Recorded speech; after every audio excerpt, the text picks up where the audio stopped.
ಗುರುಭ್ಯೋ ನಮಃ. ಹರಿ ಓಂ. ಗರ್ಭದಲ್ಲಿ ಕೂಸಿರಬೇಕಾದ್ರೆ ಯಾರು ರಕ್ಷಣೆ ಮಾಡಿದ್ದು?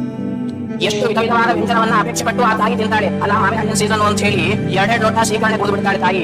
ಆ ಒಳಗಿರುವಂತಹ ಕೂಸಿಗೆ ಎಷ್ಟು ವೇದನೆ ಆಗಬೇಕು. ಚಳಿಗಾಲ ಅಂತ ಹೇಳಿ ಒಳ್ಳೆ ನಿಂಬೆ ಹಣ್ಣು ಸಾರು ಮಾಡಿಸ್ಕೊಂಡು ಬಿಸಿ ಬಿಸಿ ಬಿಸಿ ಬಿಸಿ ಸಾರು ಕುಡಿತಾಳೆ, ಕಾಫಿ ಕುಡಿತಾ ಇರ್ತಾಳೆ. ಅಲ್ಲ, ಮಠಕ್ಕೆ ಬಂದಿದ್ದೆ ಇವತ್ತು ಬಿಸಿಬೇಳೆ ಭಾತ್ ಆಗಿದ್ರಿ ಅಪ್ಪ, 4-5 ಸರ್ತಿ ಹಾಕ್ಸ್ಕೊಂಡು ತಿಂದೆ ಅಂತ ಹೇಳಿ ಅಷ್ಟೆಲ್ಲ ತಿಂದ್ರು ಕೂಡ ಆ ಎಲ್ಲ ಪದಾರ್ಥಗಳು ಎಳೆ ಚರ್ಮ, ಆ ಕೂಸಿನ ಚರ್ಮಕ್ಕೆ ತಗಲಿದಾಗ ಎಷ್ಟು ವೇದನೆ ಆಗಬೇಕು. ಇಷ್ಟೇ ಎಲ್ಲ ತಿಂದ ಪದಾರ್ಥ ಮಲವಾಗಿ ಪರಿಣಾಮ ಆಗುತ್ತೆ. ಮಲದಲ್ಲಿ ಹುಳಗಳು, ಕ್ರಿಮಿ ಕೀಟಗಳು ಆ ಕೂಸಿನ ದೇಹಕ್ಕೆ ಬಂದು ಕಚ್ಚತಾ ಇರುತ್ತೆ. ಕತ್ತಲು ಅಷ್ಟರಲ್ಲಿ ಏನು ಕೈಕಾಲು ಚಾಚಲಿಕ್ಕೆ ಇಲ್ಲ. ಬೆಂಗಳೂರಲ್ಲಿ ಒಂದು 20-40 ಸೈಟ್ ಸಿಗೋದೇ ಹೆಚ್ಚು.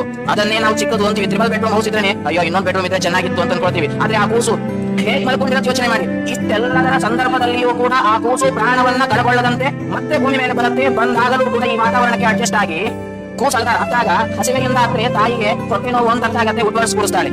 ಅದೇ ಆ ಕೂಸು ಹೊಟ್ಟೆ ನೋವು ಅಂತ ಅರ್ಥಾಗ ತಾಯಿ ಏನ್ ಮಾಡ್ತಾಳೆ? ಹಾಲು ಕೊಡ್ತಾಳೆ.